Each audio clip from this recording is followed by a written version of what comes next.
जय हिंद दोस्तों। अगर आप 12वीं का तैयारी कर रहे हैं और आप 2027 में परीक्षा देने वाले हैं तो आप हमसे जुड़ जाइए। मेरा नाम है अभिमन्यु आर्य और हम आपको 12वीं का रिप्रोडक्शन इन ऑर्गेनिज्म यानी कि हम तो पढ़ाएंगे पूरा सब चैप्टर 12वीं का, लेकिन सबसे पहले रिप्रोडक्शन इन ऑर्गेनिज्म में पूरे विस्तार से चर्चा करेंगे। तो आप बने रहिए हमारे साथ और एकदम चित्रात्मक तरीके से यानी कि फोटो के साथ बिल्कुल गहराई से जानेंगे इन सभी बातों को। चलिए हम पहले जानते हैं जनन। सबसे पहले जनन का बात कर रहे हैं तो यहाँ पर क्या आएगा? सबसे पहले जनन आएगा। सबसे पहले क्या आएगा? जनन। जनन क्या होता है? तो कहता है कि जनन वह जैविक प्रक्रिया है। जनन वह जैविक प्रक्रिया यानी कि वह जीवन की प्रक्रिया है। अपने शब्दों में लिखिएगा तो जनन वह जैविक प्रक्रिया है जिसके द्वारा जीव अपने जैसे संतति का निर्माण करते हैं, अपने जैसे संतति का को जन्म देते हैं। क्या करते हैं? अपने जैसे ऑफस्प्रिंग का क्या करता है? निर्माण करता है। समझ रहे हैं ना? आप बोल सकते हैं जनन वह प्रक्रिया है या प्रक्रिया जनन वह जैविक प्रक्रिया है। यहां पर ऐसे लिख सकते हैं जब जनन, जनन जो है, जनन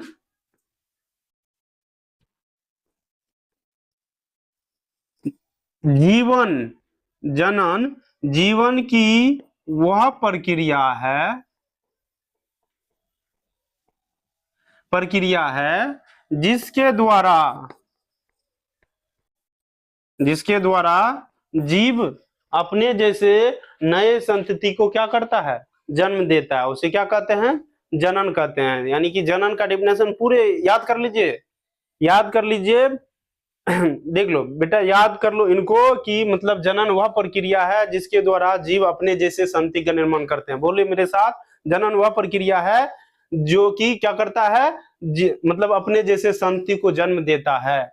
जनन वह जीवन की वह प्रक्रिया है जिसमें कि जीव अपने जैसे नए संतति को जन्म देता है। अब बात करते हैं, देखिए मुख्य उद्देश्य क्या है? जनन करने का मुख्य उद्देश्य क्या है? अगर जनन नहीं करे तो क्या होगा? इन सब बातों को जानेंगे। देखिए कहता प्रजाति का निरंतर अस्तित्व बनाए रखने के लिए। प्रजाति यानी कि अगर मानव अपने जैसे संतति को जन्म नहीं देगा तो एक दिन क्या होगा कि मानव का प्रजाति ही धरती पर से नष्ट हो जाएगा। इसलिए कहा कि जनन वह प्रक्रिया है जिसे मतलब वो अपने जैसे निरंतर स्पीशीज को बनाए रखने के लिए ये जनन करता है। आनुवंशिक सूचना डीएनए के अगली पीढ़ी तक पहुंचाना, जैसे माँ बाप में जो गुण होता है वो अगली पीढ़ी को पहुंचाना, जनन से ही अगली पीढ़ी को क्या आएगा?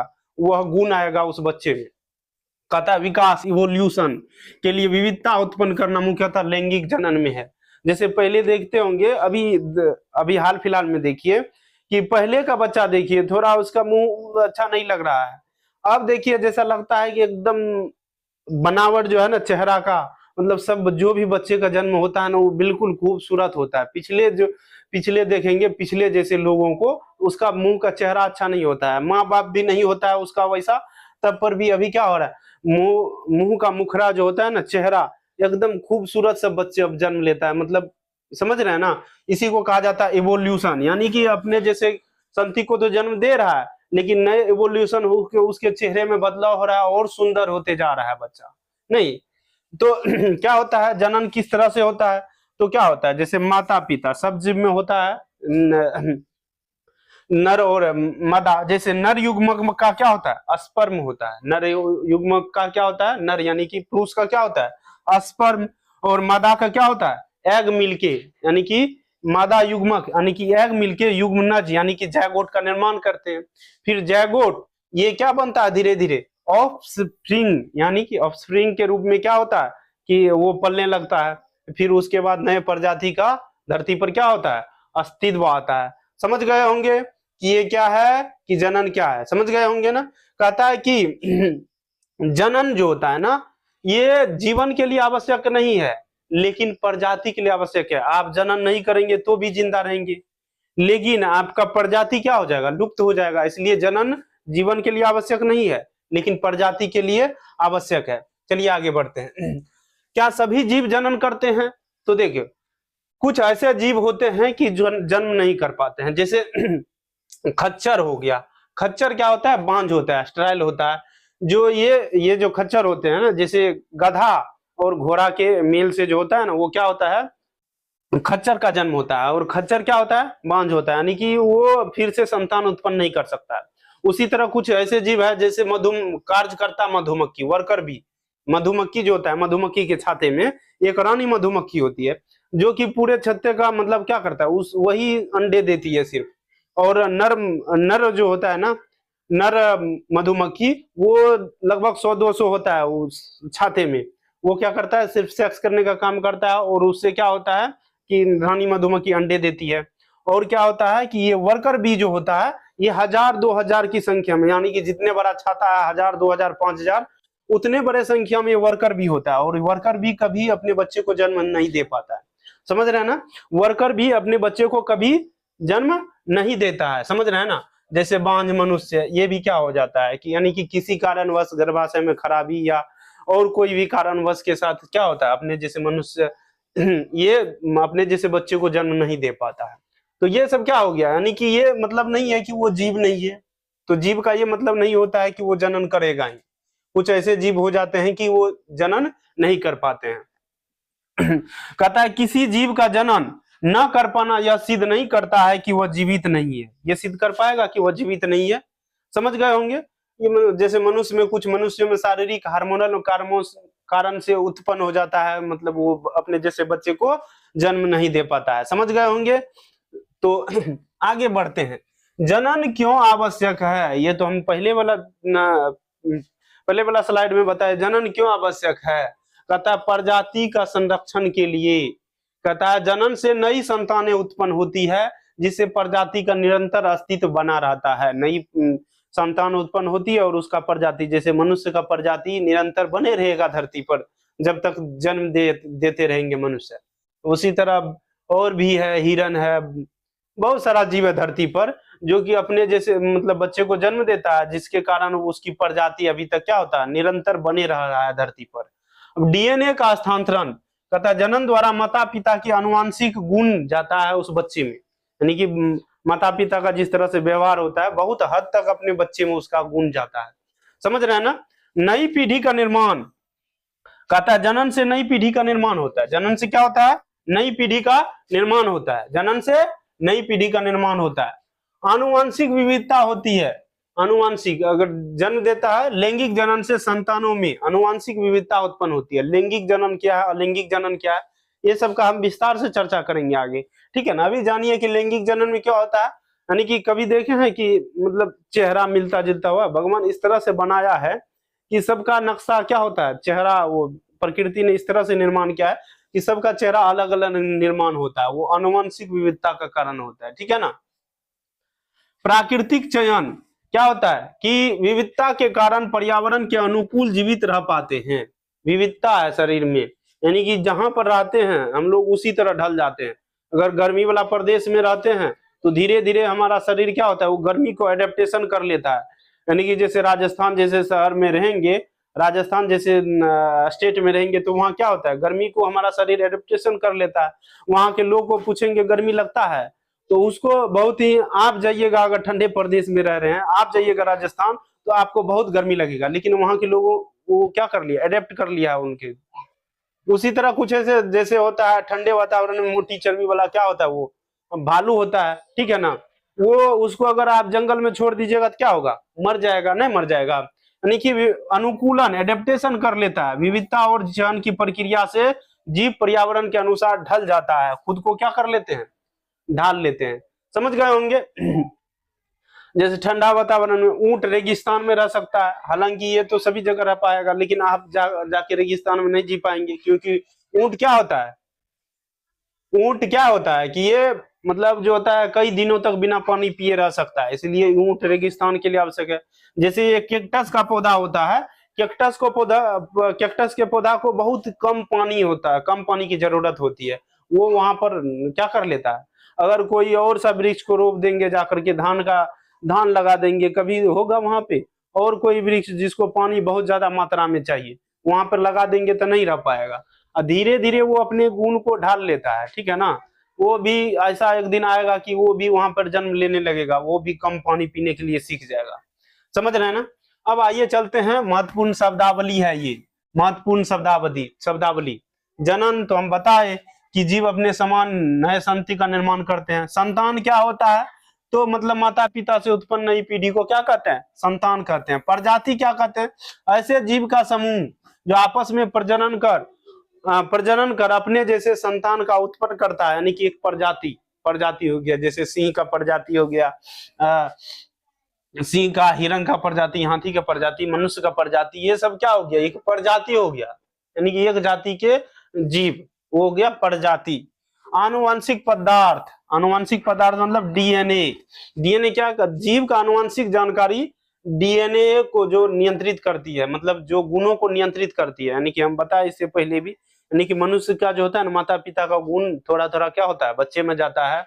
और सभी जानकारी जो कि क्या होता है कि एक माता पिता में होता है, वो जानकारी उसके बच्चे में होता है। जैसे डीएनए चेकिंग होता है, अगर किसी बच्चे को नहीं पहचान पा रहे हैं कि ये किसका बेटा है, तो वहां पर क्या किया जाता है, सुने होंगे कि डीएनए चेक किया जाता है।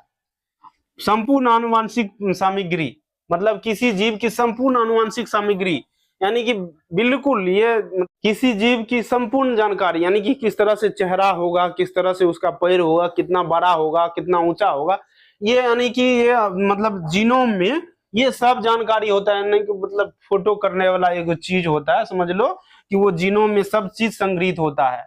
अनुवांशिक रूप से समान जीव, अनुवांशिक रूप से क्लोन कहा जाता है इसको, एक ही जीव की अनुवांशिक प्रति जिसमें कि सभी गुण समान होते हैं, उसको क्लोन बोला जाता है। प्रजनन क्षमता, तो संतान उत्पन्न करने वाले जीव, मतलब जो संतान उत्पन्न कर पाता है उसको प्रजनन क्षमता वाले जीव का। बंझापन, यानी कि जो जीव मतलब संतान उत्पन्न नहीं कर पाएगा, यानी कि वो क्या हो गया, असमर्थ है, संतान उत्पन्न करने में असमर्थ है। जैसे वर्कर बी देखे, जैसे खच्चर देखे, जैसे कि बांझ मनुष्य देखे, वो क्या संतान उत्पन्न करने में नहीं होता है, तो उसको बंझापन कहा जाता है। कहता है तो ये शब्द का क्या क्यों जरूरी था, तो कहते हैं शब्दों की सही समझ जीव विज्ञान की अवधारणाओं को समझने में, गहराई से समझने में मदद मिलती है। इसलिए हम इस सब शब्दों का क्या किए कि बिल्कुल रूप से, गहराई रूप से जानकारी दे दी। समझ गए होंगे। चलिए आगे चलते हैं भाई।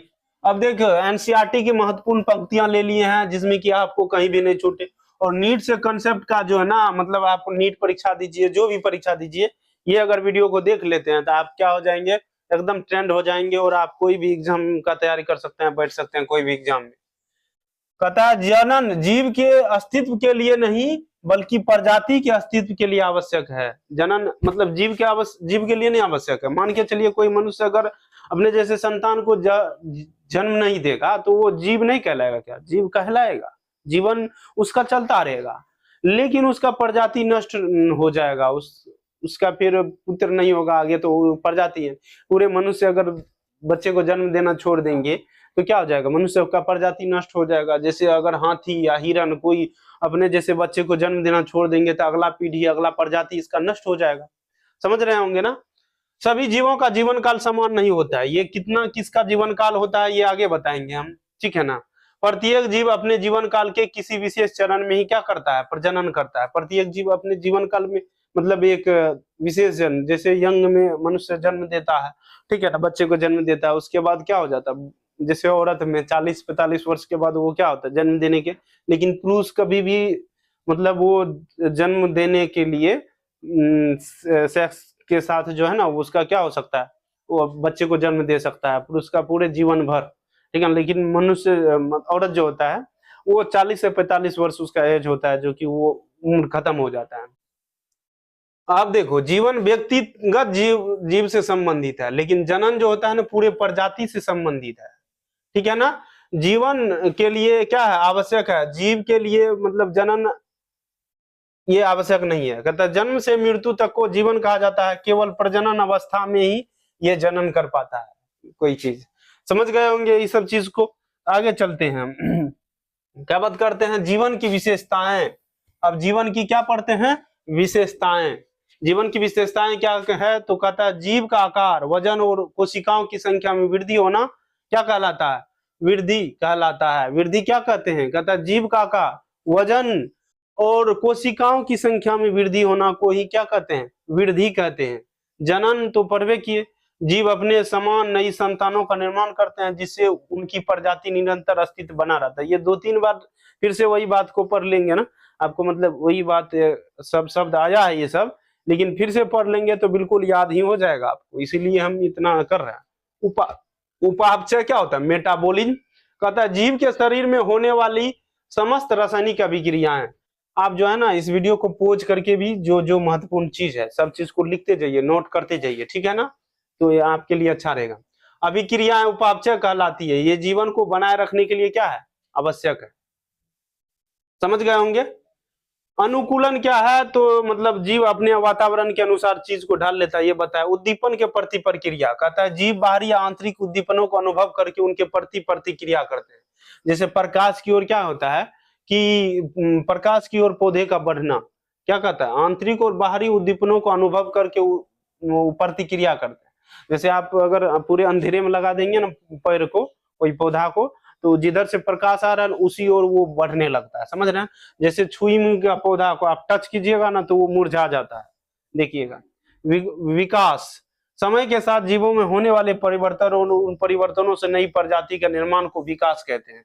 जैसे हमारे पूर्वज कह रहे हैं कि हमारे पूर्वज पहले बंदर था, उस समय चेहरा कैसा लगता होगा, समझ रहे हैं ना। अभी हम लोगों का चेहरा कितना सुंदर हो गया है, देख रहे हैं ना।